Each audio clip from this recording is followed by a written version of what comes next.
ಗುರುಬ್ರಹ್ಮ ಗುರುರ್ವಿಷ್ಣು ಗುರುರ್ದೇವೋ ಮಹೇಶ್ವರ ಗುರು ಸಾಕ್ಷಾತ್ ಪರಬ್ರಹ್ಮ ತಸ್ಮೈ ಶ್ರೀ ಗುರುವೇ ನಮಃ. ಅಖಂಡ ಮಂಡಲಾಕಾರಂ ವ್ಯಾಪ್ತಂ ಯೇನ ಚರಾಚರಂ ತತ್ಪದಂ ದರ್ಶಿತಂ ಯೇನ ತಸ್ಮೈ ಶ್ರೀ ಗುರುವೇ ನಮಃ. ಭಕ್ತ ಬಾಂಧವರೇ ಹಾಗೂ ಬಂಧುಗಳೇ, ಇವತ್ತು ಶಿಕ್ಷಕರ ದಿನಾಚರಣೆ.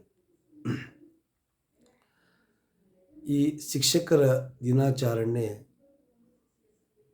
ವರ್ಷದಲ್ಲಿ ನಾವು ಒಮ್ಮೆ ಮಾಡುವುದಲ್ಲ. ಯಾಕೆಂದರೆ ಶಿಕ್ಷಕರು ಅಂದರೆ ದೇವರ ಸಮಾನ.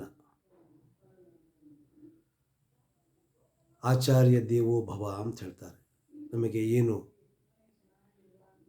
ಕಲಿಸಿದ್ದಾರೆ ಶಿಕ್ಷಕರು, ಆ ಶಿಕ್ಷಕರಿಗೆ ನಾವು ಎಂದೂ ಮರೆಯಬಾರದು.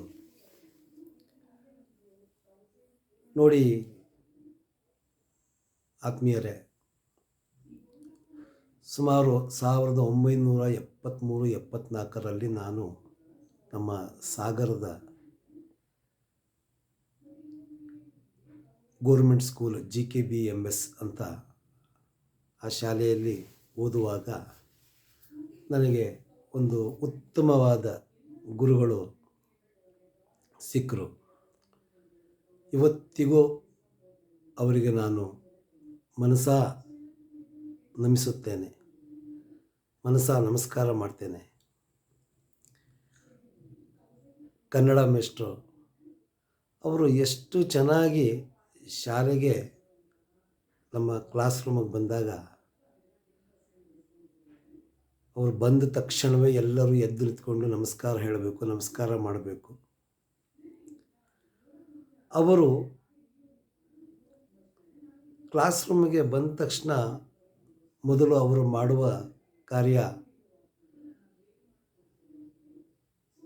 ಒಂದು ಊದಿನ ಕಡ್ಡಿ ತೆಗೆದುಕೊಂಡು ದೇವರಿಗೆ, ಸರಸ್ವತಿ ದೇವಿಗೆ, ಲಕ್ಷ್ಮೀ ಗಣಪತಿ ಸರಸ್ವತಿ ಒಂದು ಫೋಟೋ ಇತ್ತು, ಆ ಫೋಟೋಗೆ ಬೆಳಗ್ತಾಯಿದ್ರು.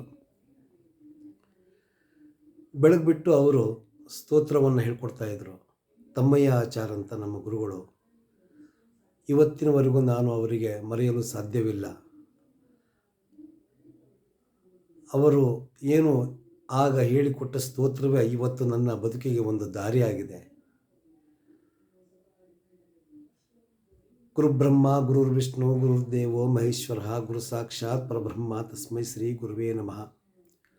ವಕ್ರತುಂಡ ಮಹಾಕಾಯ ಸೂರ್ಯಕೋಟಿ ಸಮಪ್ರಭ ನಿರ್ವಿಘ್ನಂ ಕುರುಮೇ ದೇವ ಸರ್ವಕಾರ್ಯೇಷು ಸರ್ವದಾ ಅಂತ ಹೇಳಿ ಸ್ತೋತ್ರ ಹೇಳಿಬಿಟ್ಟು ಊದಿನ ಕಡ್ಡಿ ಹಚ್ಚಿಬಿಟ್ಟು ನಮಗೆಲ್ಲ ನಿಲ್ಲಿಸಿ ಆ ದೇವರಿಗೆ ನಮಸ್ಕಾರ ಮಾಡಿಸಿ ಪಾಠಕ್ಕೆ ಕೂರಿಸ್ತಾಯಿದ್ರು. ಹೀಗೆ ಈಗಿನ ಗುರುಗಳು ಕೂಡ, ಈಗಿನ ಶಿಕ್ಷಕರು ಕೂಡ ಹಾಗೆ ಮಾಡಬೇಕು ಅಂತ ನನಗೆ ಬಹಳ ಮನಸ್ಸಾಗ್ತದೆ. ಈಗಲೂ ಕೂಡ ಅಂಥ ಗುರುಗಳು ಇದ್ದಾರೆ, ಇಲ್ಲ ಅಂತಿಲ್ಲ. ಶಿಕ್ಷಕರು ಇದ್ದಾರೆ. ಆ ಶಿಕ್ಷಕರಿಗೂ ಕೂಡ ನನ್ನ ಅನಂತ ನಮಸ್ಕಾರ. ಶಿಕ್ಷಕರ ದಿನಾಚರಣೆ ಅಂದರೆ ಕೇವಲ ವರ್ಷದಲ್ಲಿ ಒಮ್ಮೆ ಮಾಡುವಂಥದ್ದಲ್ಲ, ಯಾವಾಗಲೂ ನಮ್ಮ ಮನಸ್ಸಲ್ಲಿರಬೇಕು.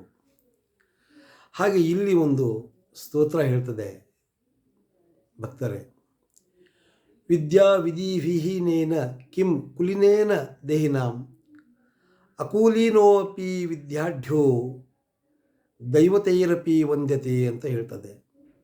ಅಂದರೆ ಎಂಥ ಕುಲದಲ್ಲಿ ಹುಟ್ಟಿದರೂ ಕೂಡ ಹೀನನಾಗಿದ್ದಲ್ಲಿ ಅವನಿಗೆ ಯಾವುದೇ ಪ್ರಯೋಜನ ಇಲ್ಲ. ವಿದ್ಯೆಯೇ ಬಹಳ ಮುಖ್ಯ. ದೇಶ ಸುತ್ತು ಕೋಶ ಓದು ಅಂತಾರೆ. ಹಾಗೆ ನಾವು ದೇಶವನ್ನು ಸುತ್ತಿ ಕೋಶವನ್ನು ಓದಬೇಕು. ಮತ್ತು ಎಂಥ ಕುಲದಲ್ಲಿ ಹುಟ್ಟಿದರೂ ಕೂಡ ಅವನು ವಿದ್ಯಾವಂತನಾದರೆ ಅವನಿಗೆ ದೇವತೆಗಳು ಕೂಡ ಕೊಂಡಾಡ್ತಾರೆ ಅಂತ ಹೇಳುತ್ತೆ ಈ ಸುಭಾಷಿತ. ಮಾತೇವ ರಕ್ಷತಿ ಪಿತೇವ ಹಿತೇ ನಿಯುಕ್ತೆ ಕಾಂತೇವ ಚಾಭಿರಾಮತ್ಯಪನೀಯ ಖೇದಂ ಕೀರ್ತಿಂ ಚ ದಿಕ್ಷು ವಿತನೋತಿ ಲಕ್ಷ್ಮೀಂ ಕಿಂ ನ ಸಾಧಯತಿ ಕಲ್ಪಲ್ತೇವ ವಿದ್ಯಾ ಅಂತ ಈ ಸ್ತೋತ್ರ ಒಂದು ಹೇಳ್ತದೆ. ಅಂದರೆ ತಾಯಿಯಂತೆ ರಕ್ಷಿಸುವ, ತಂದೆಯಂತೆ ಯೋಗ್ಯವಾದ ಕೆಲಸದಲ್ಲಿ ನೇಮಿಸುವ, ಪತ್ನಿಯಂತೆ ನಮ್ಮ ದುಃಖವನ್ನು ಹೋಗಲಾಡಿಸುವ, ಸುಖವನ್ನು ನೀಡುವ ಹಾಗೂ ದಿಕ್ಕು ದಿಕ್ಕುಗಳಲ್ಲಿ ಕೀರ್ತಿಯನ್ನು ಹರಡಿ ಸಂಪತ್ತನ್ನು ಹೆಚ್ಚಿಸುವ ವಿದ್ಯೆಗೆ ಏನು ಮಾಡಲು ಸಾಧ್ಯವಿಲ್ಲ. ಎಲ್ಲೂ ಹೋದರೂ ಕೂಡ ಅವನಿಗೆ ಮಾನ ಮರ್ಯಾದೆ ಇರ್ತದೆ. ಹಾಗಾಗಿ ನಾವು ವಿದ್ಯೆ ಬಹಳ ಮುಖ್ಯವಾಗ್ತದೆ, ವಿದ್ಯೆ ಬೇಕಾಗ್ತದೆ. ಹಾಗಾಗಿ ಮಕ್ಕಳಿಗೆ ತಾವುಗಳೆಲ್ಲರೂ ಹಿರಿಯರು ಭಗವದ್ಗೀತೆಯನ್ನು ಪಠಣ ಮಾಡಿಸಿ, ಭಗವದ್ಗೀತೆಯನ್ನು ಪಠಣ ಮಾಡಿದರೆ ಮಕ್ಕಳು ಮುಂದಿನ ಒಂದು ಅವರ ಏಳಿಗೆಗೆ ಬಹಳ ಅನುಕೂಲ ಆಗ್ತದೆ. ಎಲ್ಲಿ ಬೇಕಾದರೂ ಏನು ಬೇಕಾದರೂ ಮಾತನಾಡುವಂತಹ ಒಂದು ಯೋಗ್ಯತೆ ಬರ್ತದೆ. ಹಾಗಾಗಿ ಈಗ ಮಕ್ಕಳಿಗೆ ನಾವು ವಿದ್ಯೆಯನ್ನು ಕಲಿಸಿದರೆ ಅಥವಾ ಭಗವದ್ಗೀತೆಯನ್ನು ಹೇಳಿಕೊಟ್ಟರೆ ಮುಂದೆ ಅವರಿಗೆ ಭಾಳ ತೊಂದರೆ ಆಗ್ತದೆ.